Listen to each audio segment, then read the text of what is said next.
Agni TV is proud to present our second episode of Paths to the Past. Tonight we feature Michelle Wilson in an episode from the French and Indian War we call Boy Interrupted. How are you guys doing today? Good. Good. What's your names? Nate. Cassie. Isaac. Well, I'm here to tell you guys a little bit more about Grandpa's family history, Grandpa's ancestors. Okay, so what we have here is Grandpa's pedigree. Grandpa Gary Bray's pedigree is nearly exclusively French-Canadian. Today we'll be looking at a rare exception, a man born in New England as John Carter, who, due to the French and Indian Wars, found himself in Canada where he became Jean Chartier. This is John's story and that of his family, the Carters of Deerfield, Massachusetts. Now, do you notice anything different there? Why would Theodore Chartier's father be named John Carter? He changed his name. He changed his name. So Chartier is kind of a Frenchified version of Carter. And there's a reason for it. So now we're going to explore now why he changed his name.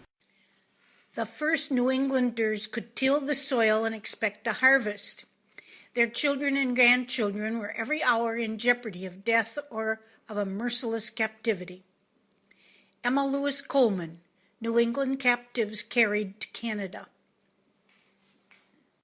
This is the pedigree from the children's grandfather, Gary William Bray, through Gary's father and grandfather, Joseph Bray, to Joseph's mother, Leah Katie Chattel, her father, Calixte, and grandmother, Marie-Françoise Chartier, and finally from Marie-Françoise's father, Theodore Chartier, to Theodore's father, John Carter. John Carter was born in Deerfield, Massachusetts in 1695 and died in Quebec in 1772. The supplementary material at the end of this film documents the evidence of filiation. So what were we talking about, guys? John Carter. John Carter. And John Chartier. And Jean Chartier, right. And you know Jean is the French name for John, yeah. Right? Okay. All right. So he was born John Carter. This is his family in 1704. Their father was named Samuel Carter, and there were 6 children born to Samuel Carter and Mercy Brooks, but by 1704 Mercy was dead, and Samuel Carter had remarried Hannah Weller. And this is the kids that were alive in 1704. There was a son named after his father, Samuel. He was 11. A girl named Mercy. She was 10. John Carter, our ancestor, who was 8 years old. Ebenezer was 6. Thomas was 4. Mara was 3. And then Hannah and Samuel had a child together. So this was a step to the other kids. And little Hannah, named after her mother, was just 7 months old. Okay? In 1704, Deerfield, Massachusetts, a stockaded village of about 300 persons, was the frontier outpost for New England settlers on the Connecticut River. Beyond Deerfield was the wild, populated by Indians that were often hostile. 80 miles west up the Hudson lay Albany, recently acquired from the Dutch. Down the Connecticut River lay Hatfield and Hadley, 13 and 16 miles away. 300 miles to the north was Montreal, with a French population of just 1,500, about a fifth that of Boston. France and England were at war in 1704. They often fought in the colonies by raiding one another's villages. The French Canadians, with their low population, joined up with Native American Indians to fight. The Indians sought captives as replacements for children who had died, the French religious to convert to Catholicism, and the French military as a means for making money and exchanging captives through ransoms. Warnings of a raid on Deerfield came as early as May 1703 from Albany. In response, the New Englanders garrisoned some soldiers, moved everyone inside the stockade, and set out a night watchman. 29 Frenchmen under Hertel de Rouville and about 300 Indians evaded the night watchman and attacked 2 hours before dawn on February 29, 1704. The high snowdrifts that year enabled the French and Indians to breach Deerfield Stockade and open the town's north gate. Quickly, the horrid work was done. 17 houses were burned. There were 43 in the street. 54 persons were killed and 111 more were huddled together in the meeting house and that of John Sheldon, all to be brought out when the sun was about an hour high and taken over the river to the foot of the mountain. Emma Lewis Coleman, New England captives carried to Canada. Unfortunately for our Carter ancestors, the Carter home was just inside the stockade's north gate, where complete surprise was achieved, as at some of the houses just inside the north gate, whole families were taken, with only the very young, those too small and weak to make the journey back to Canada, being killed. On the east side of the common, Kanawaki Mohawks and Iroquois of the mountain overwhelmed the occupants of the Carter and French houses without meeting serious resistance. Even Hafley and Kevin Sweeney, captors and captives. So anyway, the children's father was not at the scene when most of the raid took place. Now we know that some of the men in the town ran to try to alert the next town down the road. Okay, so they were running 5 miles away to try to alert the next people to come and get help for the town. But what happened then is they rounded up all the people, and some of the people were killed right away. And in fact, little Thomas here, age 4 years old, he was the first one in the Carter family to be killed. And so he was killed during the raid, as were many of the people in the town. They died during the raid.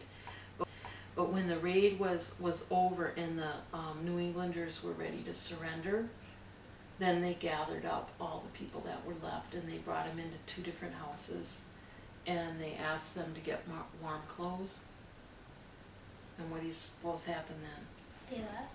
They left the town. They kind of had to leave the town, didn't they? Because why? Because the other town was coming. The other town was coming, right. Right, reinforcements were coming. And so it was very cold, and you had mothers with small babies, you had adult men, you had children of all ages. And they began starting a 200-mile march Long walk. in the winter, all the way up to Canada. First day out on the trail, 3-year-old Mara is killed. Can't keep up. Mother's got another baby to carry, right? Hannah's trying to carry the 7-month-old. And the Indians can't wait around because the men now, on the very first day, they catch up and there's a little skirmish, but these men are exhausted. The New Englanders are exhausted, right? They've run 5 miles down, they've come 5 miles back, they're catching up with the rear guard of the retreating French Indians and all the captives, and the Indians and French in the rear are in better condition, and they're picking off the New Englanders, and a bunch of them die and they give it up.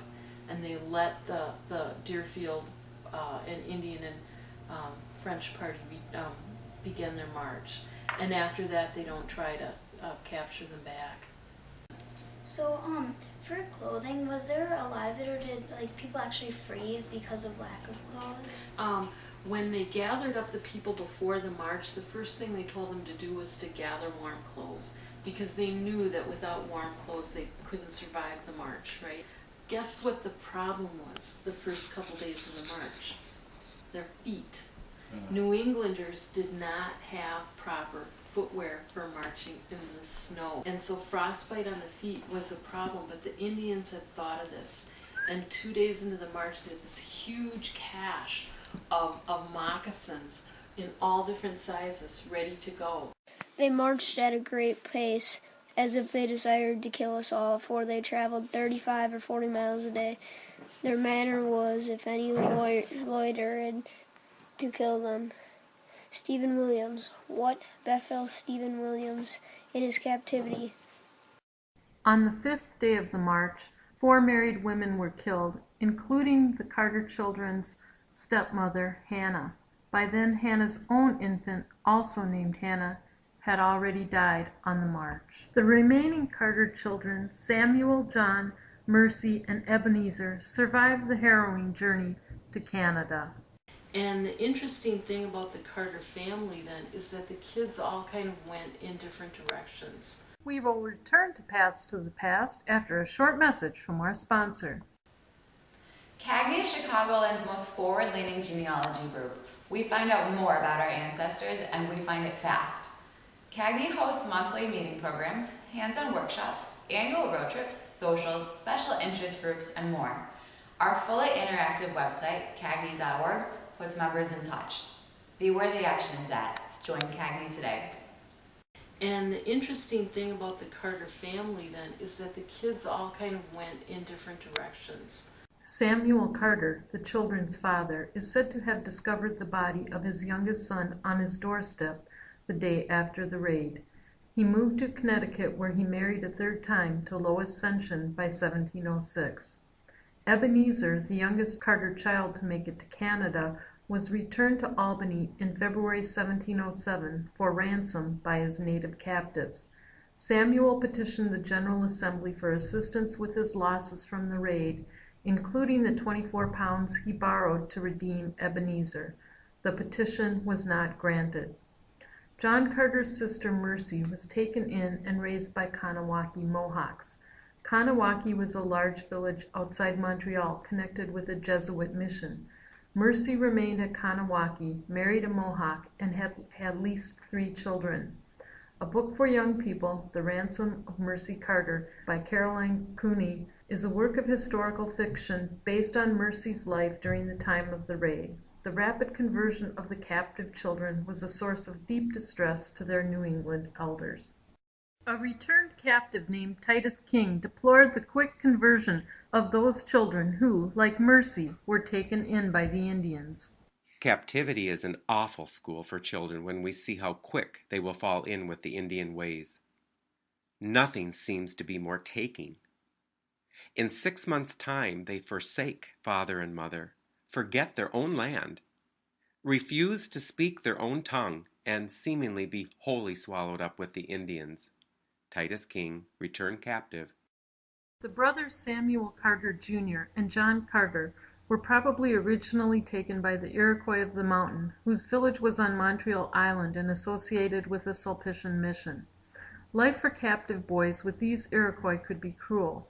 However, the Sulpicians, more so than the Jesuits, were motivated to raise the New Englanders as Catholics and were known to ransom the captives of the Iroquois of the mountain.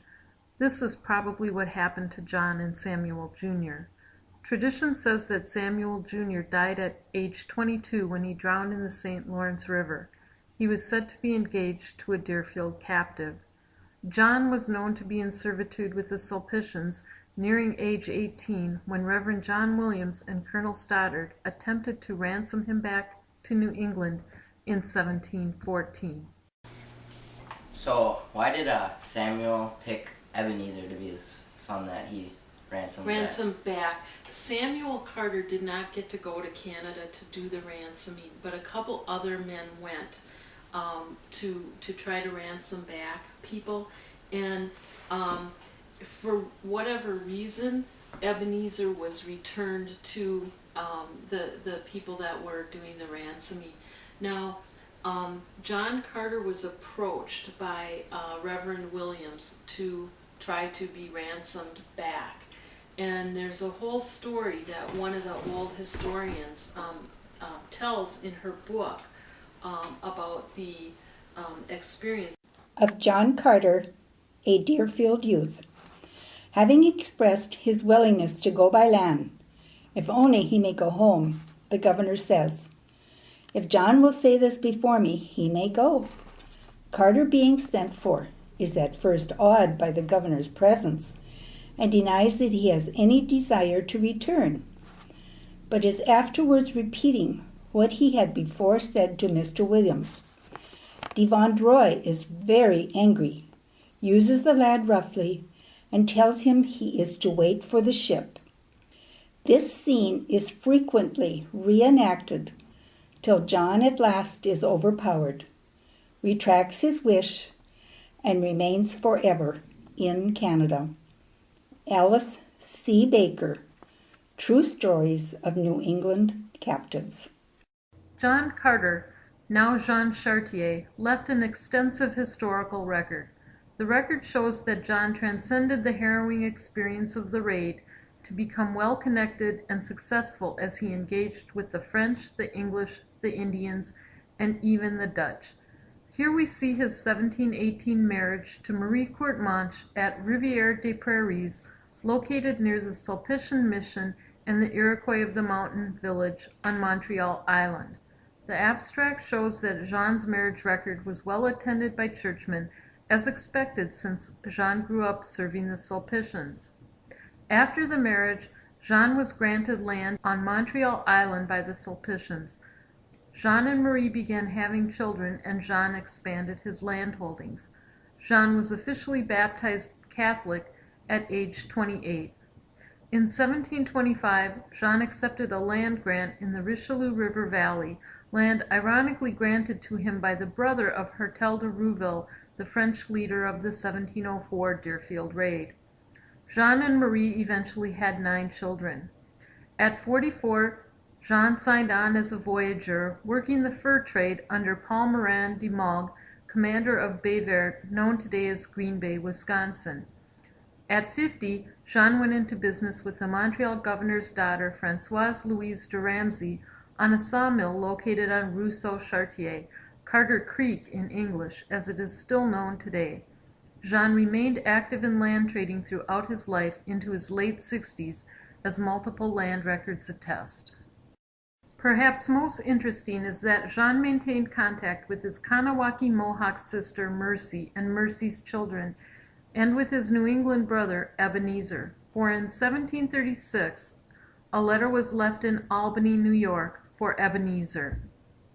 Albany, July 6, 1736.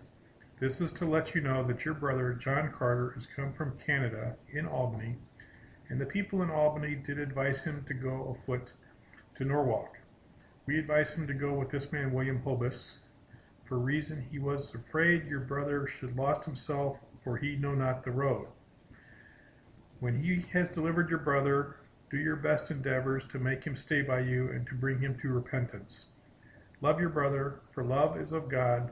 We wish you well. Signed, Robert and Ahasuerus Wendell. Again in 1751, Jean, now 55 years old, and Mercy's sons visit New England again. This time, a letter was penned at Fort Massachusetts. 1751, Lieutenant Governor Phipps. Last night came to the fort 2 Frenchmen and 1 English captive, whose name is John Carter. He was taken when Deerfield was destroyed. He is now married in Canada. They had a pass from the governor of Canada and are going to see their relatives, so they say. But if the truth were known, I believe they are sent for spies. Signed, Ephraim Williams, Captain. Finally, in 1754, Jean transacted a land record granting land to 2 of his sons and Mercy's daughter, Catherine. When Jean Chartier died in 1772, he had 3 or 4 living children and at least 23 living grandchildren. Jean was one of the last survivors of the Deerfield raid, and he never forgot his Carter family.